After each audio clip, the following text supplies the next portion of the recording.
지난 7월 28일 김현종 청와대 국가안보실 제2의 차장은 오후 KBS 뉴스 9에 출연해 이날 개정한 한미미사일 지침의 의의를 설명했습니다. 과정에서 현재 차세대 잠수함을 건조하고 있는 중이고 잠수함 능력 계속 기어나가는 것은 삼면이 바다인 우리나라로서는 당연한 일이라고 말했습니다. 이어 김 차장은 SLB 임기술도 중요하다고 언급했습니다. 전체 내용을 정리하며 국내에서는 원자력 잠수함과 함께 SLBN 개발 사업이 진행 중임을 언급하였습니다.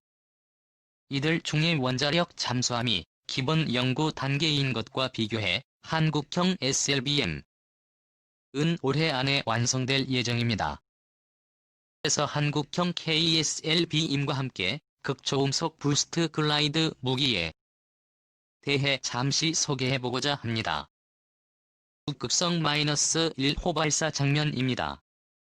이것을 보고 한미 전문가들은 북한의 치명적인 문제점을 파악했다고 합니다.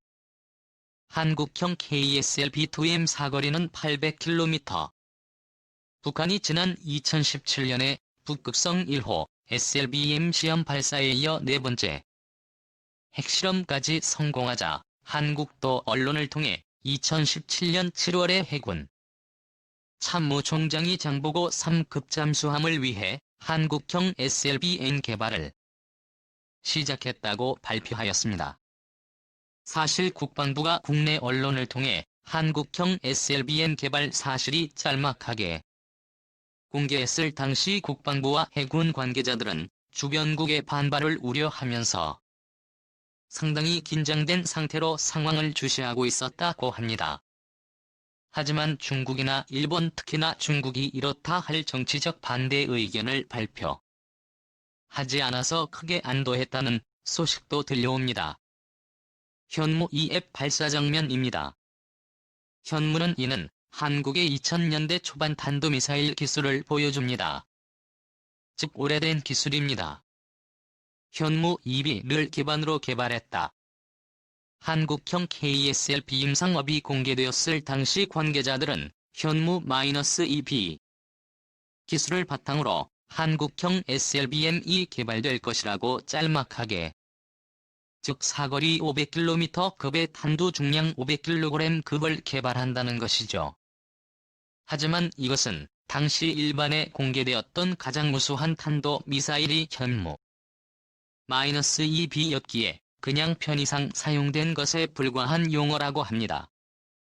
즉 별다른 의미가 없는 소리입니다. 실제로 KSLBM은 구조와 중량, 사용 재료, 고체, 로켓 모터 특성항, 법정 B 전체에서 현무 2B와는 완전히 다른 모델입니다. 만약 KSLBM 현무 2C가 외부에 공개된 2018년 이후에 공개되었더라면 관계자들은 이렇게 설명했을 것입니다. 현무 2C를 위아래로 압축시킨 모델이라고요. 실제로 KSLBM은 합법 기술이나 동체 구조 기술 면에서 동시대 가장 발전된 현무 21C 기술을 사용하는 것이 당연히 가장 합리적이겠죠. 현무 2C의 발사 및 작탄 장면입니다. 한국형 SLBM은 그 시기상 당연히 현무 21C 기술을 활용했을. 한국은 협정을 지키지 않는다. 그럼 한국형 SLBM 사거리는 얼마나 될까요? 한국은 지난 2012년에 한미미사일 협정을 개정하면서 사거리 800km의 탄두 중량 500kg급 개발을 인정받았습니다. 그리고 2017년 9월 3차 미사일 협정 개정을 통하여 사거리 800km는 그대로 유지하지만 탄두 중량 제한은 사라졌습니다.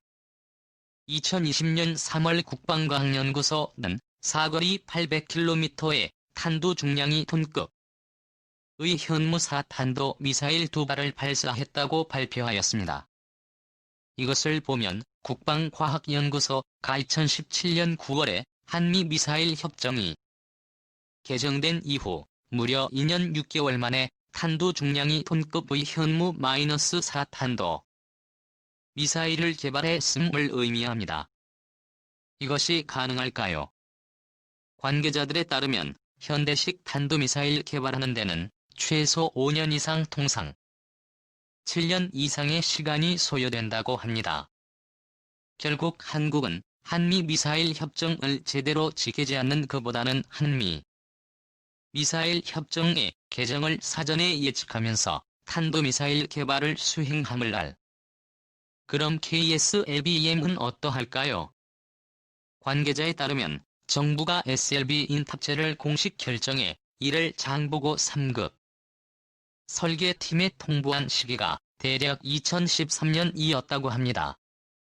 즉 2012년에 한미 미사일 협정이 개정된 상태였으므로 한국형 SLBM 은 별다른 문제 없이 사거리 800km와 500kg 급탄도 중량 확보가 가능했을 것입니다. 또한 앞서 언급했듯 한국은 언제나 한미 미사일 협정 개정을 예측하면서 탄도미사일을 개발하고 있습니다. 그리고 국내의 우수한 기술력을 고려할 경우 KSLBM은 사거리 800km급의 탄도 중량 한 톤급을 확보했을 가능성이 높습니다. 국내의 미사일 전문가들은 차마 모든 것을 이야기하진 못했지만 한국의 고체 로켓 기술은 미국과 비교해도 크게 뒤떨어지지 않으며 서유럽이나 러시아보다 우수한 수준이라고 설명합니다. 그리고 탄도미사일 기술력 면에서 북한과 비교해 최소 10년 이상의 기술 우위를 자랑하고 있습니다. SLBM은 대웅령이 아니다. 한국의 KSLBM은 현실적으로 대붕용보다는 주변의 중국과 일본을 견제하기 수단에 보다 가깝습니다. 관계자들은 향후 중국과 일본의 위협이 보다 강화되면 장보고 3급의 KSLBM 대신에 초음속 잠대함 미사일이나 KSLBM의 단두로 부스트 글라이드 무기가 탑재될 가능성이 아주 높다고 보고 있었습니다. 특히나 KSLBM을 활용하면 부스트 글라이드 극초음속 무기를 효과적으로 운반할 수 있는 데다 한국은 2023년까지 부스트 글라이드 테스트를 완료할 예정입니다. 도산 안창호 암시운 전 장면입니다. 현재 테스트가 원활히 진행되고 있습니다. 사실 킬체인용이 아니다. 한국 해군은 한국형 SLBM 개발 사업을 공개하면서 장보고 3급 잠수함에 탑재해 북한의 탄도미사일 발사대나 SLBM 잠수함 선거를 노리는 킬 체인용으로 사용할 계획이라고 발표하였습니다. 잠수함에 굳이 SLBM을 탑재하는 이유에 대해 북한과 가까운 해역에서 발사할 수 있으므로 보다 빨리 도달할 수 있는 데다 북한의 선제 타격에도 안전하다는 부가 설명이 있었습니다. 이러한 설명은 아마추어에게나 통하는 것이고 현실적으로 잠수함은 전파가 차단되는 수중에서 작전함으로 실시간 작전 통신이 거의 불가능합니다. SLBM을 발사하기 위해서는 수심까지 부산하고 잠수함을 안정화시키는 데까지 최소 10분 이상이 필요합니다. 즉 북한의 탄도미사일 발사 감지되면 20분 이내에 선제 탄도미사일을 발사해 타격한다는 킬체인 작전용으론 전혀 적합한 모델이 아닌. 그럼에도 장보고 3급의 SLBM이 탑재된 것은 북한이 가진 것은 한국도 가져야 한다는 군사적 견제 심리와 함께 주변국에 대응해 대한민국에 반드시 필요하지만 높은 정치적 부담으로 인해 탑재가 곤란했던 KSLBM을 북한 편제라는 정당성을 활용해 탑재할 수 있게 된, 즉 한국에 정말로 도움이 안 되는 북한이 엉뚱하게 도움을 제공한 부분이었습니다.